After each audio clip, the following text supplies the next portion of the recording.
할렐루야.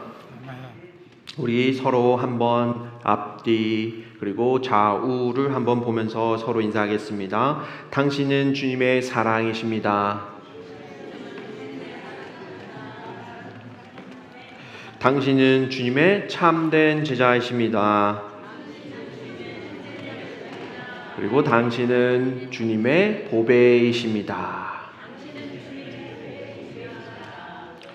빈말만 하면 안 됩니다. 마음에 담아서 스마일로, 그리고 기쁜 크게 사랑입니다 라고 전해주시기 바랍니다.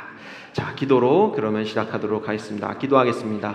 하나님 아버지 감사합니다. 주님, 오늘 주님께서 허락해 주시는 그 말씀의 본문을 붙들고 저희들이 오늘 하루를, 그리고 한 주를 살아가고 평생을 살아가려고 합니다.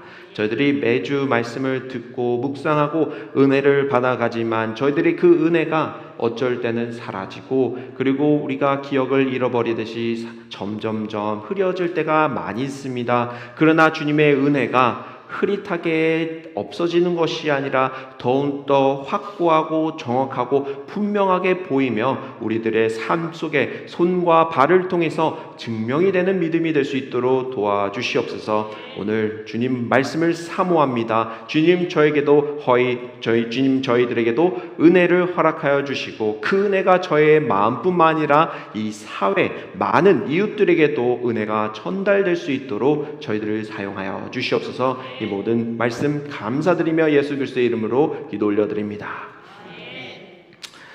오늘의 말씀의 주제는 72인의 제자입니다. 72인의 제자입니다.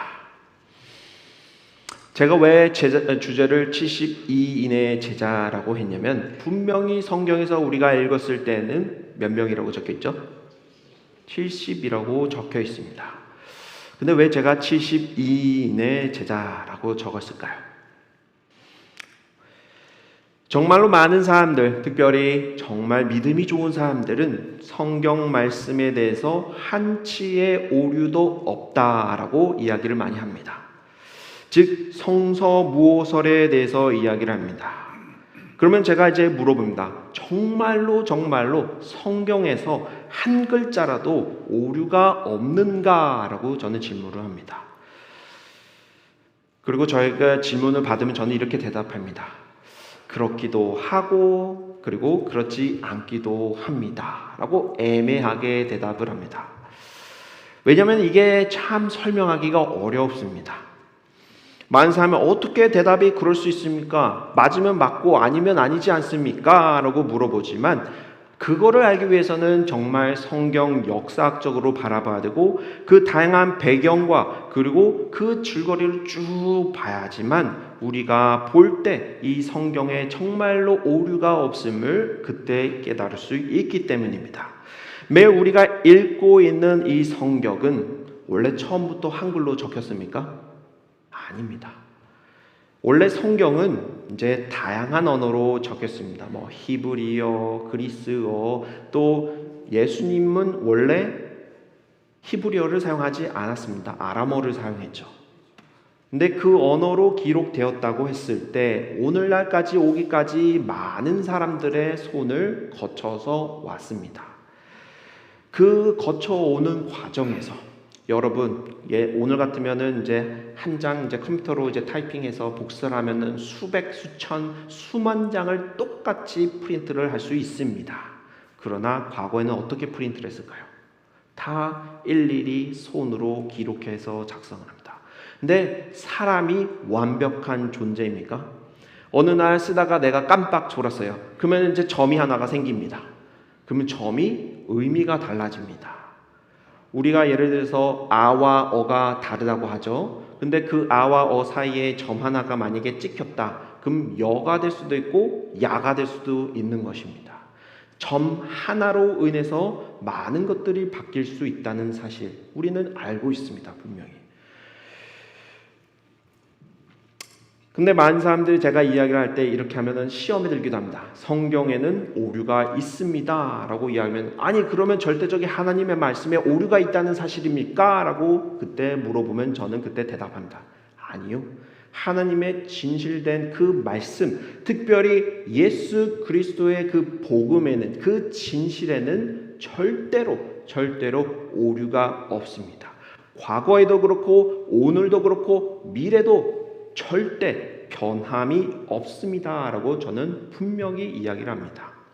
자, 제가 성경 무호설에서 제가 이 이야기를 하는 이유는 이 오늘 또 특별히 성경 구절에서 70인이냐 72인이냐라고 이렇게 분쟁하는 사람들도 있습니다. 자, 성서 무호설, 혹시 이 단어 어색한 분들에게는 제가 한번 쭉 읽어보도록 하겠습니다. 어떤 건지. 성경은 원본에 있어서 하나님께서 분명 감동으로 주신 그대로 오류 없이 진리의 말씀을 전달하며 신앙과 구원에 관한 모든 진술에 있어서 전적으로 신뢰할 수 있습니다 라는 이야기입니다. 다시 말하면 분명 하나님의 말씀 그리고 감동을 받은 누구죠? 사람들이 하나님의 말씀을 듣고 기록을 합니다. 오류 없이 진리의 말씀을 그대로 기록을 합니다. 자, 여러분 뉴스를 보시면은 이제 요즘에 정치 채널을 보면은 뭐가 있죠? 미국에서 대표적으로 CNN이 있고 또 다른 쪽은 뭐가 있죠? 폭스 뉴스가 있습니다. 그러면은 같은 사건을 보면서도 서로 다른 방향으로 이야기를 합니다. 그럼 한국으로 따지고 이렇게 같은 상황을 우리가 목격을 했음에도 불구하고 예를 들어서 뭐 어디 있죠? KBS랑 MBC랑 다릅니다. 맞나요? 다르게 보도하기도 하고 비슷하지만 조금 특이하게 다르게 이게 의견에 따라서 다르게 보도합니다. 한 사건을 분명히 우리가 동일하게 보았음에도 불구하고 그 기록하는 사람의 입장, 배경, 생각, 사상, 철학에 따라서 하나하나 기록이 다 달라집니다. 그래서 우리가 복음서를 읽을 때 총 몇 개의 복음서를 가지고 있죠? 4개의 복음서가 있습니다. 즉 각 다른 4명의 기자가 예수님의 사건을 볼 때 그들의 입장에서, 배경에서, 철학에서, 생각에서 기록을 하나씩 기록을 합니다. 그래서 같은 사건임에도 불구하고 어떤 사람은 이거를 뺄 때도 있고 넣을 때도 있고 더 추가가 되기도 합니다. 이것이 바로 우리가 내 복음서를 갖고 있어야 되는 이유고, 이를 통해서 우리가 하나님의 복음, 예수님의 그 사실을 더욱더 진실에 가깝게 접근하고 경험하고 배울 수 있는 것입니다. 자, 성경 오류가 있습니까? 없습니까? 라고 질문하면 여러분 어떻게 대답하시겠습니까? 이제 네? 있기도 하고 없기도 합니다 라고 이제 분명히 얘기하셔야 됩니다. 분명히 한 철자 한 글자에서는 봤을 때는 틀린 부분이 분명히 있습니다. NIV 영어 성경을 읽으면 분명히 72인이라고 적혀 있습니다. 근데 한국어 번역에서는 70인이라고 적혀 있습니다. 한번 여러분 영어 성경 있으면 한번 시간이 되면 찾아보세요. 그것은 이제 우리가 쭉 뒤로 돌아가 보면 70인이라고 된 번역은 알렉산드리아라는 그 사본에 근거해서 70인 전통을 따르고 있고, 그리고 72인이라고 번역된 거는 이제 바티칸계 또는 이제 일부 다른 교부 문헌에 의해서 근거로 기록을 하고 있습니다. 그렇다고 오른쪽 또는 왼쪽이 누가 옳냐, 누가 틀리냐라고 또 설명할 수가 없습니다. 둘 다 정말 이 근본이 있고 근거가 있고 그 다음에 정말 무거운 그 전통들이기 때문에 하나만 채택하고 하나를 버릴 수가 없기 때문에 어떤 성경에서는 번역할 때 72인이라고 적고 각주로 72라고 적기도 하고 72라고 적고 각주로 72라고 적습니다. 자, 근데 정말 이 두 명의 차이가 큰 차이를 만드나요? 오늘 성경 본문을 읽을 때 이 숫자 70과 72의 차이점이 우리 성경의 본질을 흐릿히고 있나요? 라고 질문했을 때 우리는 당당하게 대답할 수 있습니다. 아니요. 예수 그리스도의 사역과 제자들이 나가서 70인이든 72인이든 하나님의 복음을 전했다는 사실에는 아무 변함이 없습니다. 우리가 심지어 오늘 여기에 계신 분들을 숫자를 셀 때 하나, 둘 잘못 셀 수도 있습니다. 예를 들어서 5,000명을 먹이신 예수님이 있습니다. 정확히 5,000명이었을까요? 물어보면 저희는 알고 있습니다. 대략 이 정도 봤을 때 5,000명일 것이다 한 사람 한 사람 숫자를 세지 않았습니다. 근데 또 재미있는 사실은 누구만 셌죠? 남자만 센 숫자가 5,000명이라는 사실입니다. 그만큼 아이나 또 여인이나 이런 사람 다 포함하면은 5,000명이 훨씬 넘는 숫자입니다. 그래도 5,000명이 가지고 있는 대단한 많은 군중 무리구나라고 우리가 이해하고 그 성경을 읽어 나가지, 아니 5,000명이야 3,000명이야 아니면 10,000명이야 이런 거 가지고 싸우지는 않습니다. 자, 제가 그래서 72 이내라고 제가 표기한 거는 그만한 이유가 있습니다. 저희가 이번 금요일날 성경 공부를 합니다. 뭐 이런 디테일까지 저희들을 들어가서 막 이렇게 보진 않겠지만 성경을 알아가면 알아갈수록 정말로 은혜가 넘칩니다. 그 은혜는 정말 무궁무진해도 주일날 우리가 예배를 드려서 하나님의 은혜를 접하는 것 그 이상으로 우리가 배우고 그걸 설명할 수 있고 실천할 수 있기 때문에 예배 이외에 우리가 제자 훈련 또는 성경 공부를 통해서 하나님 말씀을 배우는 것입니다. 자, 그러면 오늘 말씀으로 우리가 들어가 보도록 하겠습니다. 오늘 본문을 보면 예수님께서 70인 또는 72인의 제자들을 각 동네 지역으로 보내시고 하나님의 나라가 가까이 왔다라고 이제 그 메시지를 전하게 됩니다. 제자들은 이제 영적인 스승인 이제 예수님을 이제 목자의 명령에 우리 순종해서 그 복음 전파 사역을 하게 되는데, 그 후에 이제 예수님께서 이제 다시 이제 제자들이 예수님께 돌아와서 그 목회 또는 선교 보고를 하게 됩니다. 많은 일들을 경험하고 그리고 목도한 것을 포고합니다. 이것이 오늘 대체적으로 이제 큰 틀의 말씀 이야기입니다. 우리가 예수님의 제자 하면은 먼저 12제자가 떠오릅니다. 그리고 12제자만 있지 않았나라고 우리는 이야기를 합니다. 베드로, 야고보고 이제 다른 말로는 큰 야고보 또는 세베대의 아들 이 야고보, 요한, 안드레, 바돌로메 또는 나다니엘이라고 이제 부르기도 하고, 야고보, 작은 야고보 또는 알페오의 아들 가롯 유다, 다데오, 마테, 빌리, 그리고 열심당원인 시몬, 그리고 도마, 12명의 이 우리 제자들을 알고 있습니다. 그러나 오늘 성경에서 이야기하는 것은 그 외에 몇 명이죠? 72 또는 70명의 제자들이 있었다고 분명히 설명을 하고 있습니다. 그들의 이름은 널리 퍼져 있지도 않고 성경에도 자세히 기록되어 있지도 않았습니다. 그렇다고 그들의 믿음이, 그들의 신앙이, 그들의 실천이 다른 12제자에 비해서 낮거나 또는 저렴하거나 또는 가짜가 아니라는 사실입니다. 비록 성경에는 기록이 되어 않지만 그 12제자 못지않게 자신이 누리고 있던 편안한 삶들을 포기하고 심지어 명예 그리고 각자가 우선시하던 모든 삶들을 포기하고 내려놓고 누구를 따르죠? 예수님을 전적으로 따랐다는 것입니다. 그리고 어떻게 하죠? 둘 짝을 지어서 각 마을, 여러 마을들을 다니면서 하나님의 나라가 오심이라는 그 용기 있게 메시지를 선포하게 됩니다. 자, 여기서 더 재미있는 사실은 그냥 단순히 이제 가서 하면은 좋았겠지만 그 복음 사역에는 지갑도, 돈도 안 들고 가고 가방도 안 들고 가고 심지어 신발도 가져가지 않습니다. 저는 이거를 보면서 와, 대단하다. 내가 뉴욕을 갔는데 신발도 신지 않고 지갑도 안 들고 가고 가방도 안 들고 가면은 뭐라고 생각할까요? 홈리스구나 라고 생각할 수 정도로 정말 처절한 상태에서 그냥 찾아가는 겁니다.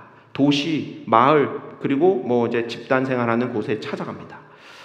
즉 우리가 누구한테 의지할 수밖에 없겠습니까? 돈도 아니고 내가 가지고 있는 옷도 아니고 편안함도 아닌 오직 하나님을 의지할 수 있도록, 즉 인간의 욕망과 물질, 재정에 의존하는 것이 아니라 내가 정말 하나님을 의존하고 순수한 믿음을 실천할 수 있도록 훈련시키고 그리고 실천시키기 위해서 예수님 혹시 모르니까 그래도 혼자 가다가 죽으면 안 되잖아요. 그래서 둘 짝을 지어서 무슨 일이 생기지 않도록 이제 보냅니다. 이러한 훈련은 우리가 한 번씩 해야 될 텐데요, 그렇죠? 자, 이 훈련을 통해서 정말들이 이 제자들이 무엇을 배웠을까요?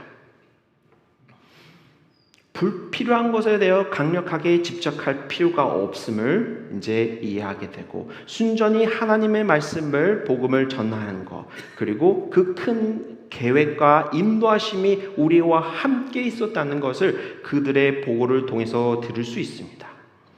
오늘날 우리의 신앙 훈련의 모습을 보면 어떠합니까? 물론 사역을 하면서, 그리고 교회 공동체를 이루면서 목회와 선교를 하면서 어쩔 때는 우린 물질적인 것에 절대적으로 필요로 하지만 그 필요로 하고 의지할 때가 많이 있습니다.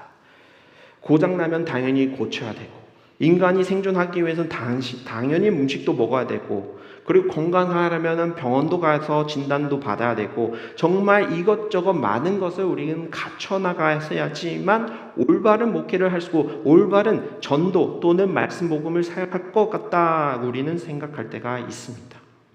하지만 이 모습, 우리가 예수님께서 제자를 훈련하는 그 모습을 보면서 나에게 정말 필요한 것은 무엇인가? 아니, 무엇이 아니라 누구신가? 라는 질문이 우리들의 마음속에 있는지를 한번 물어보는 것입니다.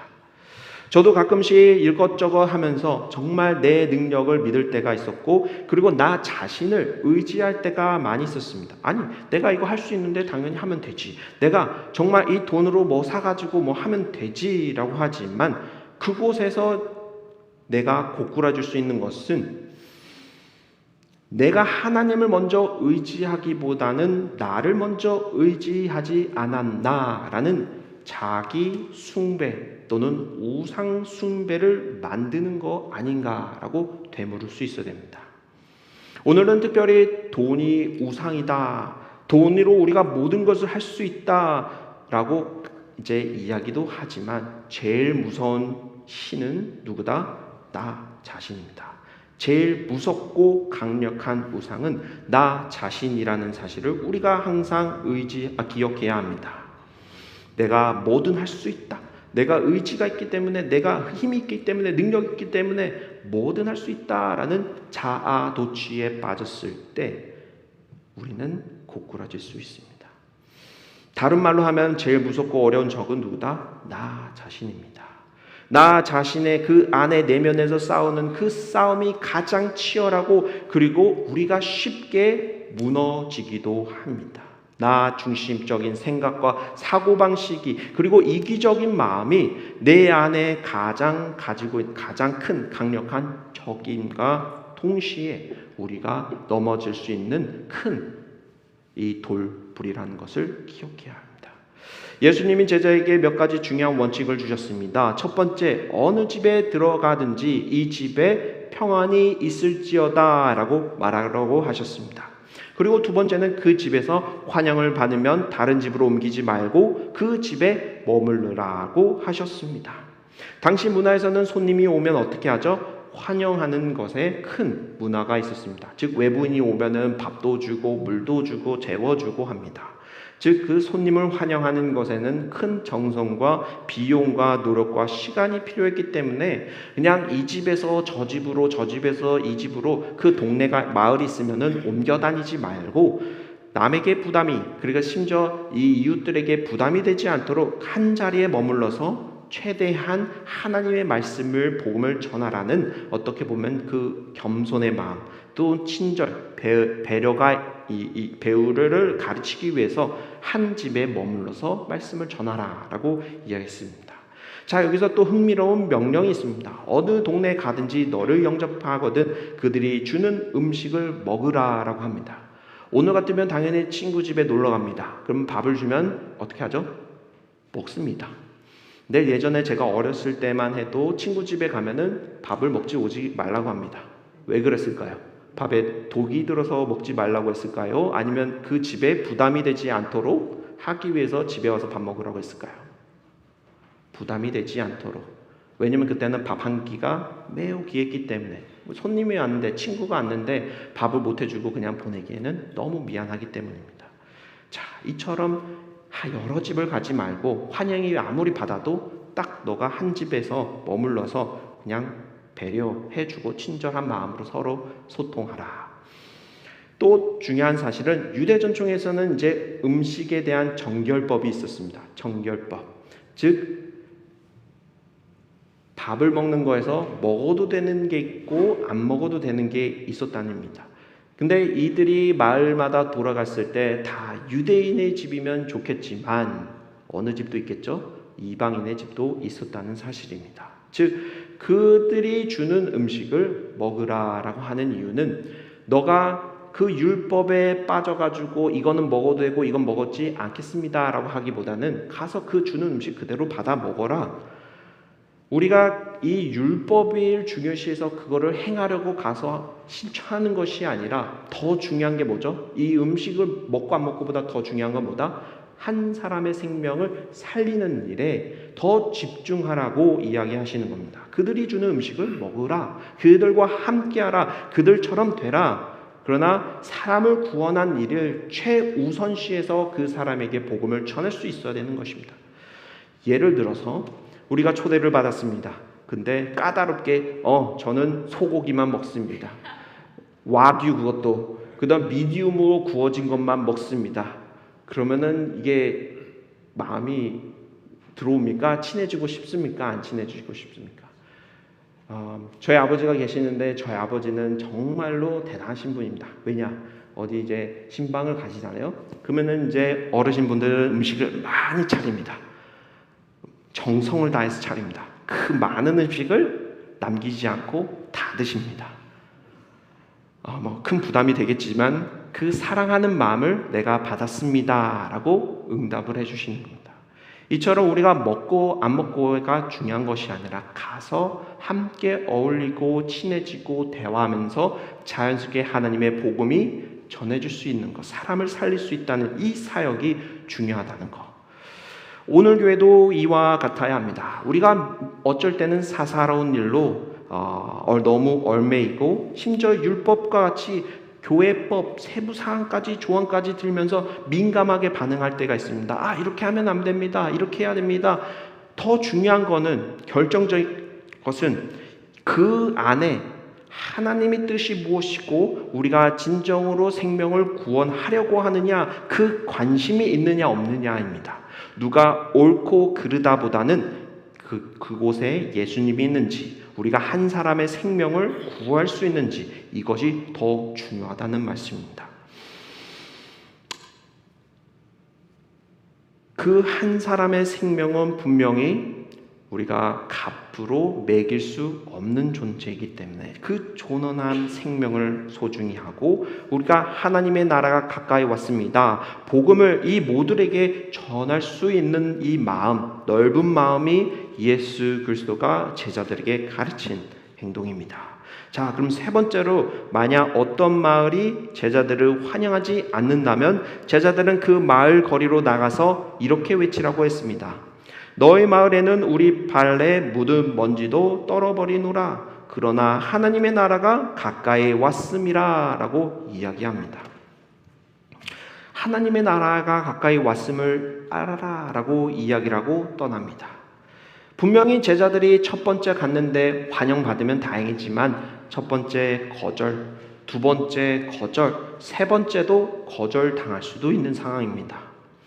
사명을 멈추지 않고 계속 복음을 전하며 여정을 이어나가야 함을 예수님께서는 이렇게 표현해서 가르쳐 주셨습니다. 우리가 한번 어떤 분에게 이야기를 하면서 예수 그리스도를 믿어보는 게 어떻습니까? 또는 하나님의 복음은 이렇습니다. 그리고 하나님의 사랑은 이렇습니다. 했지만 그 다음에 싫어. 나는 불교야. 나는 유대교야. 나는 이슬람교야. 라고 반대할 수 분명히 있습니다. 그렇죠? 그러나 그 좌절에 우리가 고꾸라 넘어져서 시험이 들고 그리고 그렇다고 하나님의 사명 또는 명령이 끝나는 것이 아닙니다. 거절을 당했으면 그렇군요. 그러면서 기도로 하나님의 나라가 가까이 왔음을 알아라 하고 그냥 떠나서 다음 사람에게 가면 되는 것입니다.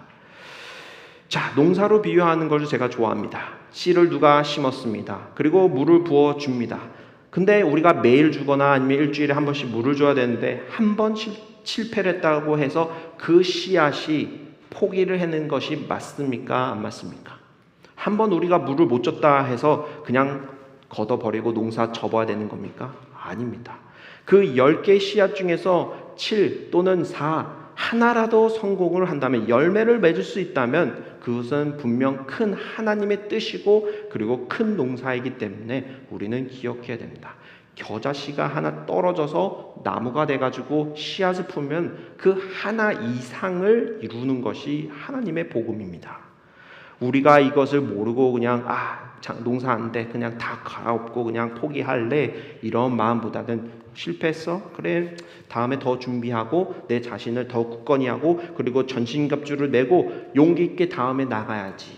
신발 먼지 털고 매도 맞을 수도 있잖아요. 매도 맞은 거 치료하고 가야겠다라는 이러한 믿음이 바로 예수님의 십자가의 길입니다. 오늘날 그리스도의 믿음, 우리의 여정은 어떠합니까?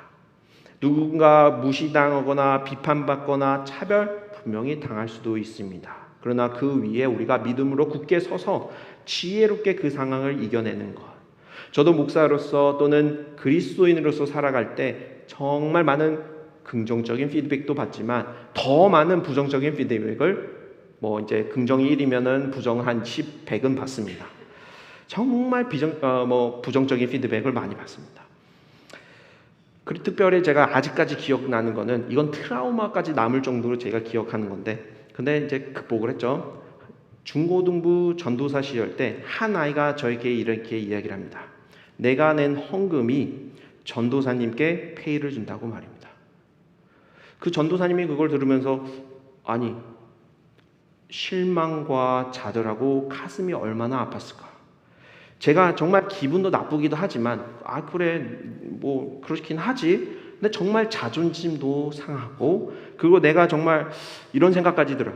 분명히 사회 나가서 알바만 해도 전도사보다 월급을 더 많이 받고, 그리고 지금 학위나 이런 공부한 거 받으면 지금 페이 더 많이 받을 텐데 내가 왜 이런 소리를 들으면서 목회를 해야 되고, 하나님을 이런 대접과 처우를 받기도 합니다. 내가 정말 이런 처우를 받으려고 이런 목회 하나라고 생각이 들도록 시험이 들 때가 있었습니다. 근데 분명한 사실은 그 아이에게만 있는 것이 아닙니다. 왜냐? 그 어린아이가 이거를 어떻게 알겠어요? 누군가 그 아이에게 설명을 하거나 이야기를 했을 텐데 분명히 누가 했겠어요? 부모님이겠죠. 부모님이 헌금 이야기를 하면서 전도사님 돈 줘야 된다, 이제 페이를 줘야 된다, 아니면은 무슨 이야기를 설명을 그렇게 했겠죠. 근데 여기서 가지면서 단순히 내가 비판하고 비평하고 이거에 대해서 부정적으로 생각할 것이 아니라 내가 정말로 더 책임감 있고 그 아이뿐만 아니라 부모님도 이 헌금에 대한 올바른 생각을 할 수 있도록 한 영혼을 위해서 최선을 다해, 한 가정을 위해서라도 내가 더 기도를 해야 되겠구나라는 힘을 주시는 분이 또한 하나님이셨습니다. 자, 성경에서 누가 말했습니까? 예수님을 믿는 삶이 항상 편안하고 쉬운 길이라는 것이라고요. 우리는 예수 그리스도를 믿는 믿음으로 살아가면은 평생 해피하고 평화와 사랑이 가득할 것이라고 누가 말을 했습니까? 분명히 예수님께서는 평화를 약속했지, 그곳에서 고통과 그리고 핍박과 어려움이 있을 거라는 것도 또한 말씀하셨습니다. 복음의 확장이라는 것, 하나님의 정의와 선이 이 세상에 퍼져나가기 위해서는 우리는 누구와 싸워야 합니까? 세상의 악과 싸워나가야 됩니다. 그 무찌르기 위해서는 어쩔 수 없이 충돌도 있고 영적인 전쟁도 있습니다. 그곳에서는 슬픔도 있고 눈물도 있고 피도 흘려야 되는 과정에 있습니다. 누가 교회에서 와서 나의 즐거움을 위해서, 나의 기분을 좋게 하기 위해서 이 먼 길을 차를 타고 오겠습니까? 분명히 우리는 하나님 앞에 감사를 드리기 위해서, 예배를 드리기 위해서 다양한 지역에서 1시간 이상 거쳐서 오신 분도 있습니다. 근본이 되는 그 복음, 진리가 되는 하나님의 은혜, 그리고 긍휼하심을 우리가 항상 기억하고 감사한 마음으로 신앙생활을 해야 합니다.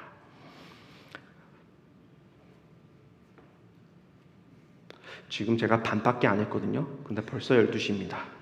지금 고민을 거룩하게 하고 있습니다. 자, 제가 마무리를 짓도록 하겠습니다. 우리는 하나님께 이렇게 질문합니다. 이것이 무엇입니까? What is this? 그리고 어떻게 해야 됩니까? How do we do? 그리고 왜, why라는 question을 많이 합니다.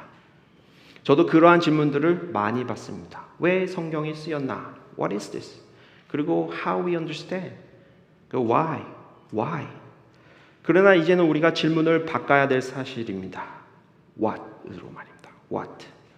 나는 하나님을 위해서 무엇을 할 수 있습니까? 나는 하나님을 위해서 어떻게 살아야 합니까? 라는 What can we do?